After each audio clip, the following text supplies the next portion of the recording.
saudara-saudari yang dikasihi oleh Tuhan kita, Yesus Kristus.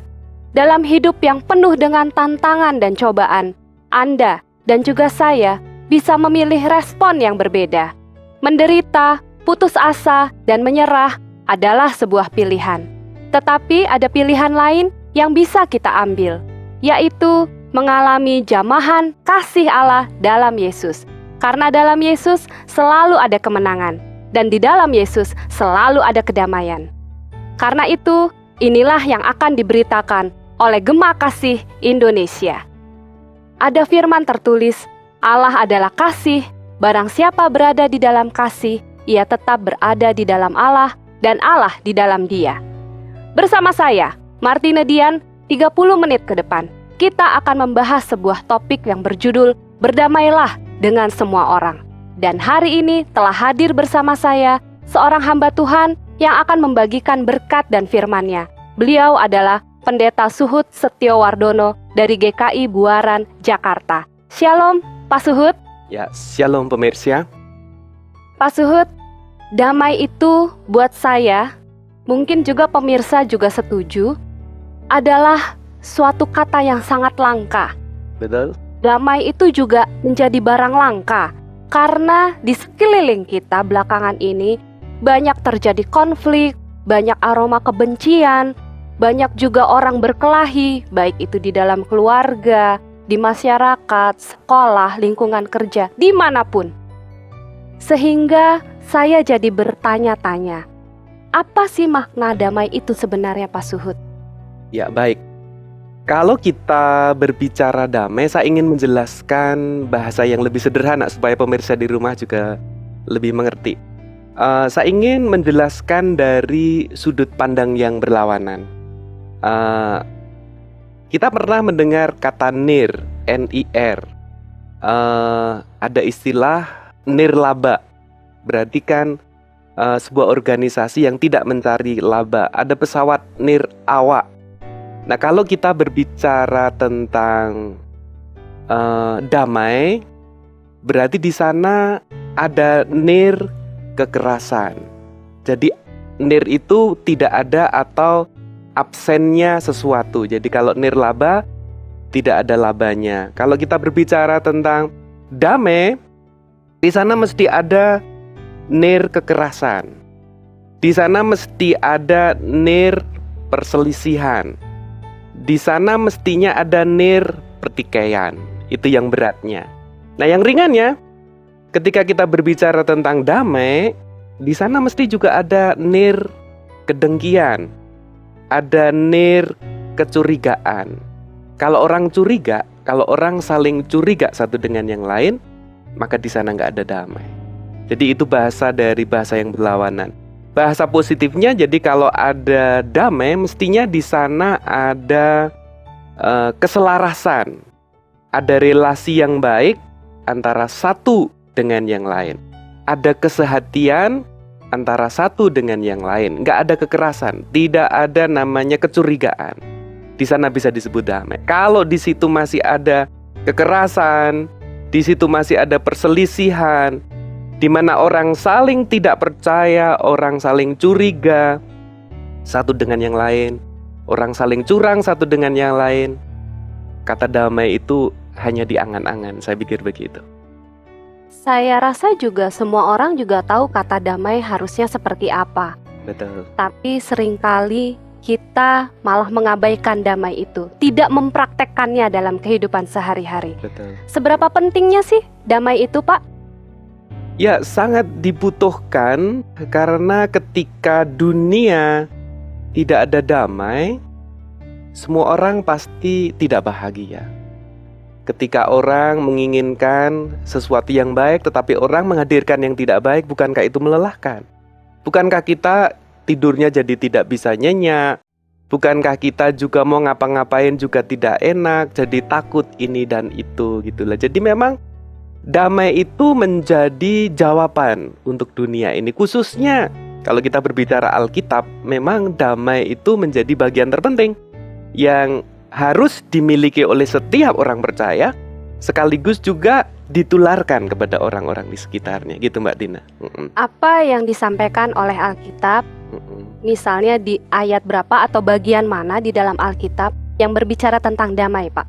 Ya, pemirsa, mungkin kita harus sama-sama menghafal, setidaknya mengingat ayat yang di Roma 12 ayat 18. Sedapat-dapatnya, jika hal itu tergantung kepadamu, hiduplah dalam damai dengan semua orang. Jadi kalau kuncinya itu ada di kita, maka mau tidak mau kita harus memulai menghadirkan damai. Seperti itu. Itu ayat yang sangat penting. Memang tidak semua ditentukan oleh kita. Tapi kalau kita menjadi istilahnya yang menentukan, kalau kita menjadi subjeknya, maka kita punya kesempatan untuk menghadirkan damai, meneruskan damai, menularkan damai itu. Tapi Begitu, orang Mbak Tina. kan suka susah nih Pak untuk berdamai. Betul. Jangankan damai yang bicaranya tuh global ya, kepada dunia atau Betul. masyarakat. Damai sama teman kita aja susah gitu. Damai sama teman gereja aja juga susah. Betul. Apa kendalanya Pak? Kalau kita berbicara kendala, tentu ada banyak.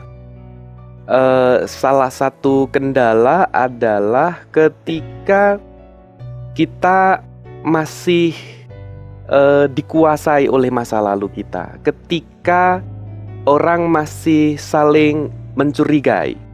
Ketika orang tidak bisa berkomunikasi dengan orang lain. Ketika orang menutup diri, dan bisa orang itu merasa dirinya superior atau merasa dirinya inferior.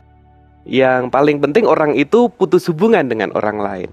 Juga satu hal yang juga saya garis bawahi adalah ketidaktahuan bahwa kalau orang pengen hidupnya bahagia, memang dia harus membuka diri, dia harus belajar supaya dia pun juga mendapatkan pengetahuan yang benar, karena damai itu menjadi kunci dalam banyak hal dalam kehidupan ini. Nah, yang ketiga adalah ketika orang tidak bersedia untuk membuka diri. Artinya tidak mau untuk belajar, tidak mau untuk mencoba berkomunikasi dengan orang lain. Dengan kata lain begini, saya sudah puas dengan keadaan saya seperti ini.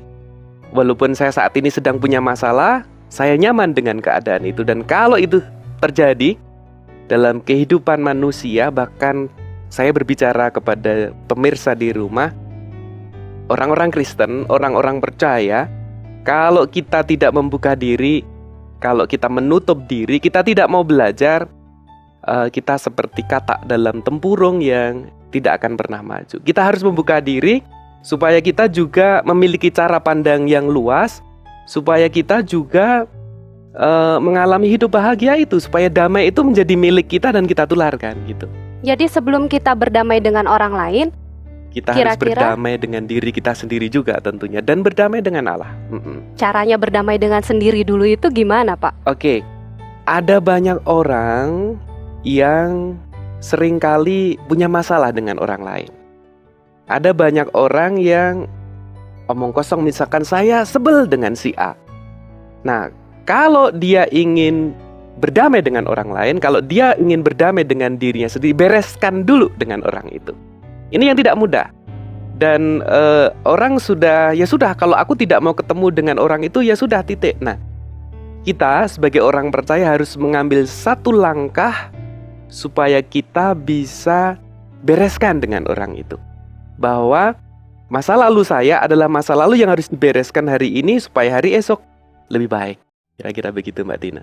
Kalau itu menyangkut masalah dengan orang lain, Betul. bagaimana kalau itu ternyata ada di dalam dirinya sendiri? Bapak percaya nggak kalau itu ternyata menjadi karakternya dia yang emang nggak mau damai, itu gimana Pak?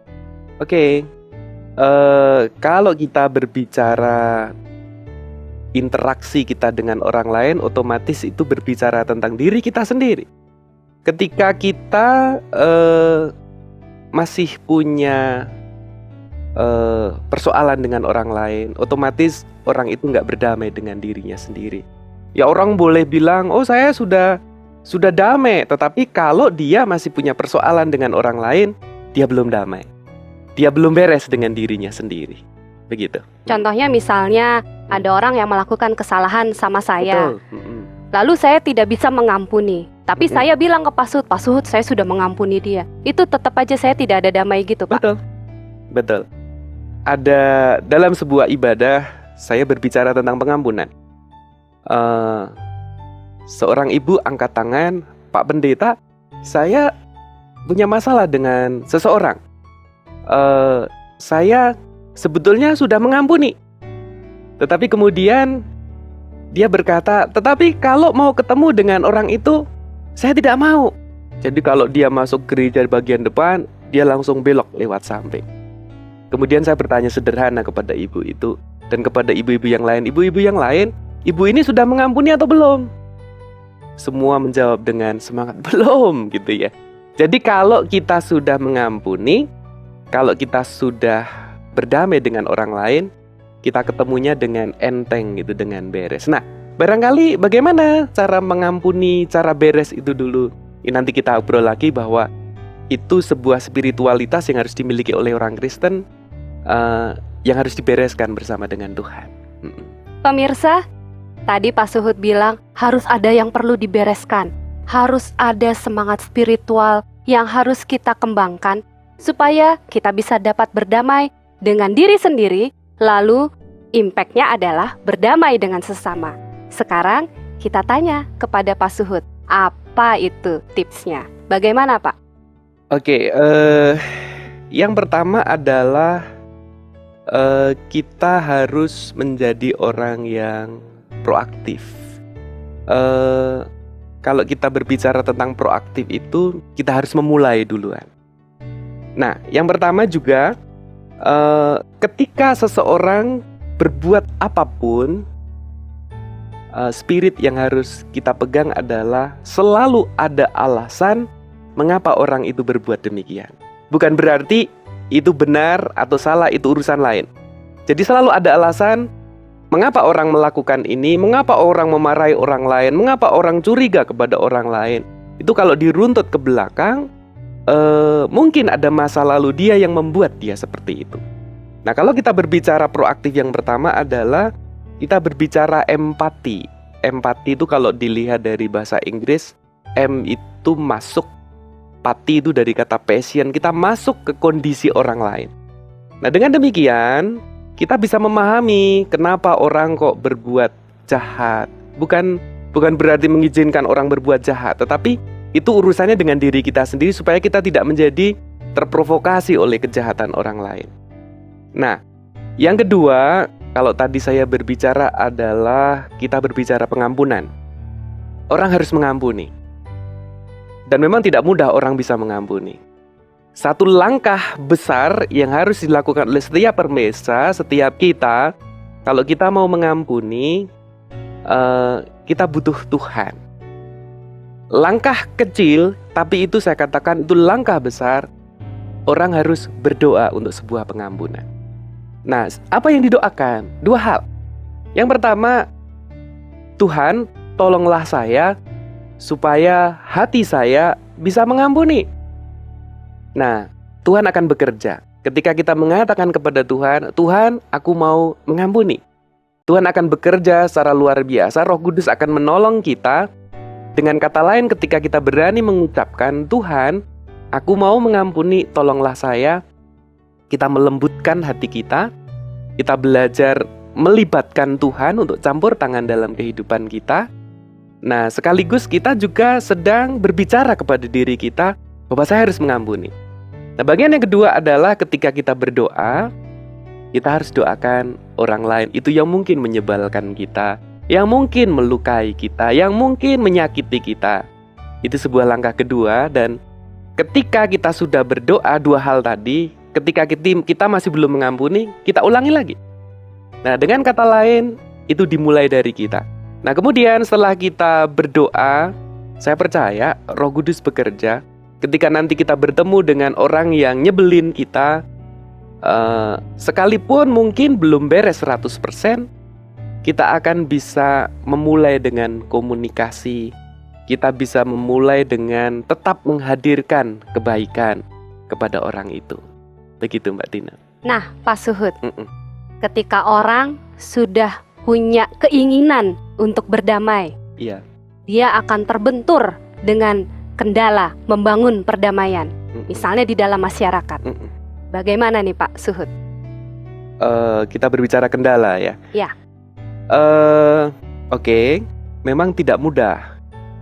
Kalau kita berbicara sedapat-dapatnya, kalau hal itu tergantung kepadamu, jadi ada porsi yang bagian kita, ada porsi yang merupakan bagian orang lain. Nah, kalau kita, karena ini porsinya porsi kita harus proaktif, kita harus mendoakan. Bukan berarti kalau kita sudah berdoa, kita sudah proaktif, kemudian semuanya jadi gampang. Enggak juga.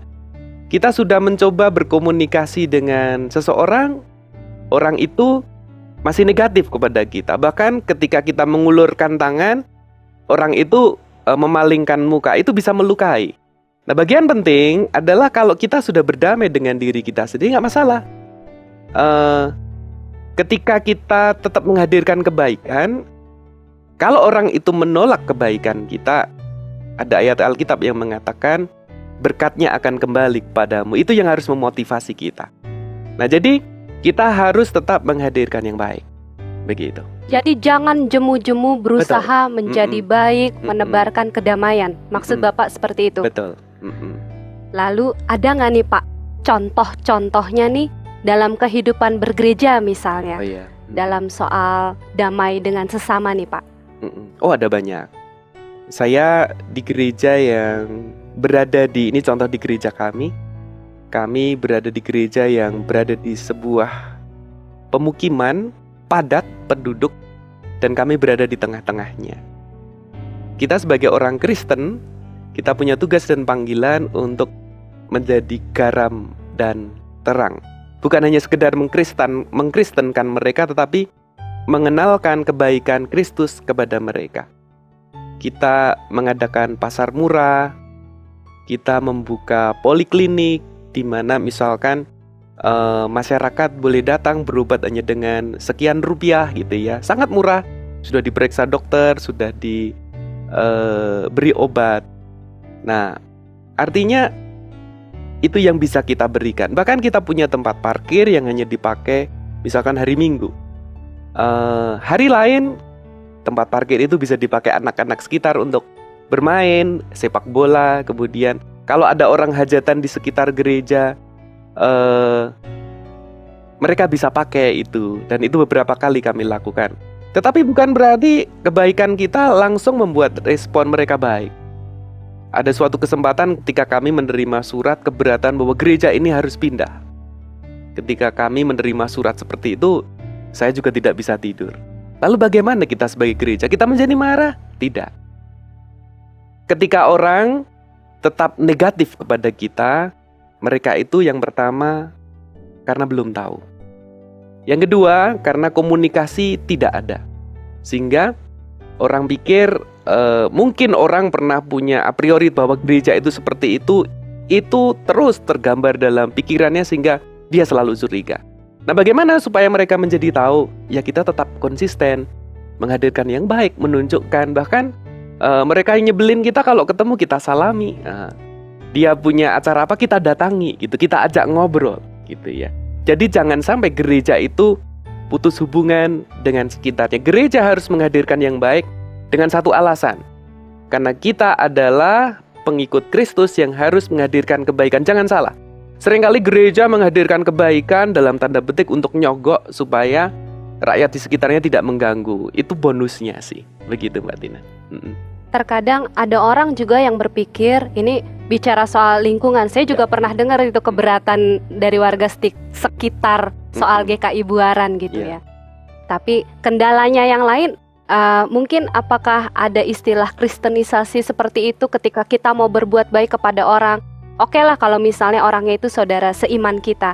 Tapi kalau orangnya itu yang berbeda iman dengan kita, lalu kita mendapat kendala, wah kamu tuh baik pasti karena mau kristenisasi. Bagaimana kita harus bersikap, Pak? Ya, pasti seperti itu. Jadi kenapa klinik yang kita buka mereka harus bayar supaya mereka bertanggung jawab. Kalau misalkan kita gratiskan, kita tidak mendidik, dan kecurigaan kristenisasi itu semakin kental. Nah, dalam hal itu orang boleh curiga, orang boleh tidak percaya, tetapi yang saya katakan gitu, bahwa kita harus tetap menghadirkan yang baik. Kita harus komunikasi kepada mereka selagi ada kesempatan. Cepat atau lambat mereka akan tahu. Dan itu juga bagian dari damai ya Pak ya? Betul, dan itu bagian dari damai. Sebuah kedamaian bisa terjadi kalau kita bisa hidup bersama dengan orang-orang di sekitarnya. Orang sekitar kita, apakah mereka seiman dengan kita, apakah mereka tidak seiman dengan kita, itu bukan masalah. Bukankah mereka kepercayaannya berbeda, Pak Pendeta? Nggak masalah, karena tugas kita adalah memang yang pertama meneruskan pekerjaan Kristus. Syukur-syukur mereka boleh menjadi mengenal Kristus, itu bonus. Tapi yang bisa membuat orang mengenal Kristus hanya Tuhan. Kita ini menjadi caranya, kita ini menjadi ujung tombaknya. Yang harus kita lakukan adalah kita menjadi orang Kristen yang benar.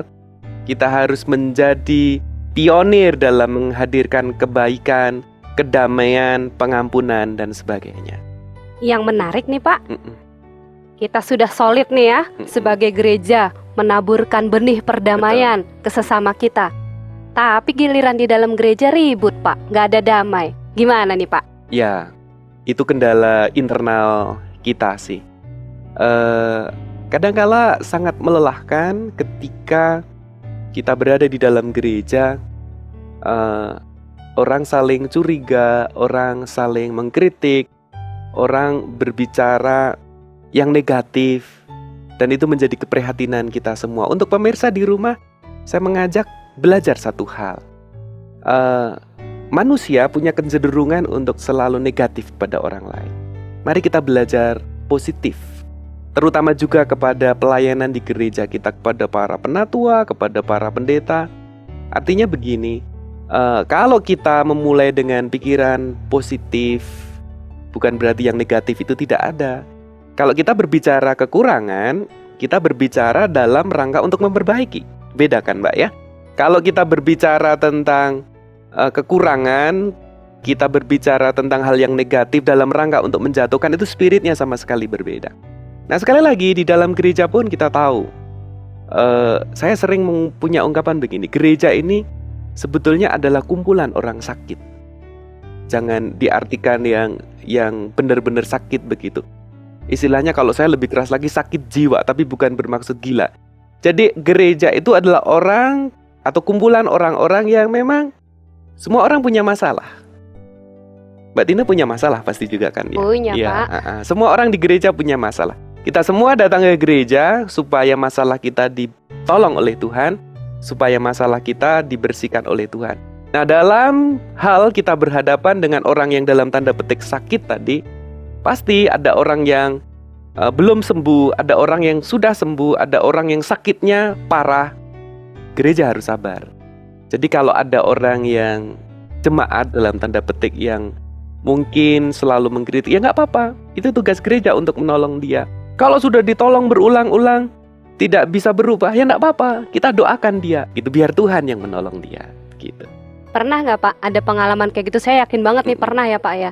Bisa dibagikan ke kita nggak Pak? Misalnya, oke lah mungkin Bapak tidak pernah, tapi Bapak sering menjadi juru damai misalnya. Ada pertikaian di dalam gereja, itu bagaimana Pak? Tidak mudah itu. Kalau yang berkaitan dengan ayat tadi, sedapat-dapatnya kalau hal itu tergantung kepadamu, itu kan ada bagian kita yang proaktif menjadi pemulai. Kalau kita berbicara menjadi juru damai, ini kita jadi wasit saja nih, karena yang punya konflik ini orang lain dan orang lain.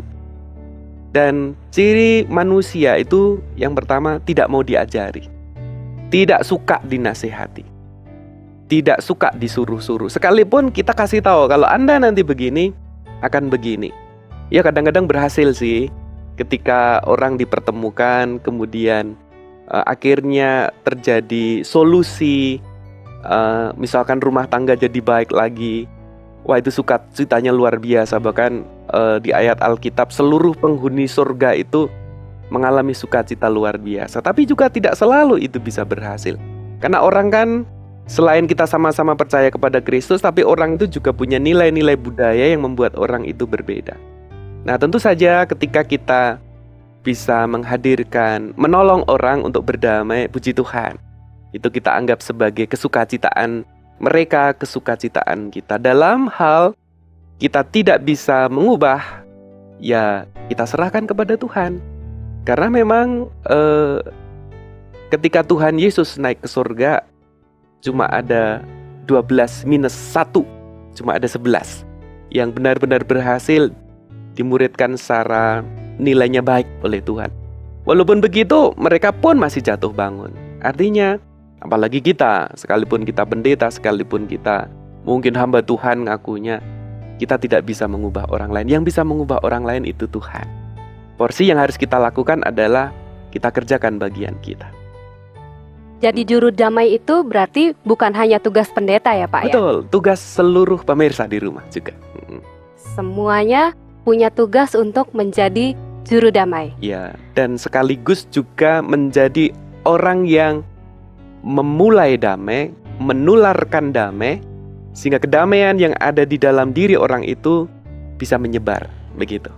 Nah, sekarang saya juga membutuhkan tips yang lebih tajam lagi Pak, agar kita semua di sini juga pemirsa bisa menebarkan benih-benih perdamaian. Apa yang hendak Pak Suhud sampaikan kepada kita di sini semua?